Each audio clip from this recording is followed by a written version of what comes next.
bismillahi raxmaan raxiim asalaamu calaykum waraxmatullahi wabarakaatu asxaabta kusoo dhawaada casharadii taxana ahaa ee ingilishka fasalka koonfoorka gaar ahaan dubka saddexaad ama unitka saddexaad dhammaadkiisa casharka ugu dambeeyey. casharkan wuxuu ku saabsan yahay maamahyo. casharkan wuxuu ka kooban yahay 11 maamahood. marka hore waxaa la qeexaa maamaha iyo waxay tahay tusaalaheeda, waxaa loo gudbaa activity ama waxqabad.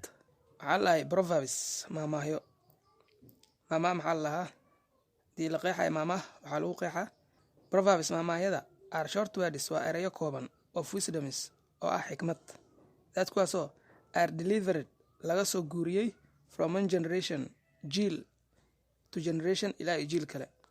dad hore aa laga soo guuriyey ilaa jiilka dambe, dadka dambe oo soo gaaray. marka example tusaale maamahdan ugu horeysa waxaa waaye word is silver, silence is gold. word is silver micnaheedu waxaa waaye hadalka waa qalin allaah, silence aamusnaantana is gold waa dahab. maamadan marka la af soomaaliyeeyo ama af soomaali ahaan loo sheego waxay noqonaysaa af daboolan waa dahab. maamada aa lasii sharxaa the above proverb.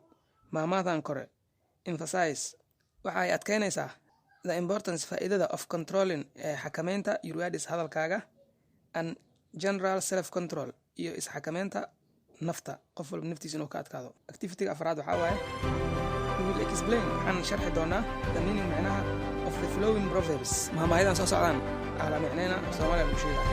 maamada koowaad waxay tahay look before you leap. intaadan falin ka fiirso, intaadan wax samaynin ka fiirso. dhowdi shalay maan intaadan shalaynin ka hor waxaa qabanaysa marka hore ama waxaa samaynaysid ka fiirso. maamada labaad waxaa lahay a beep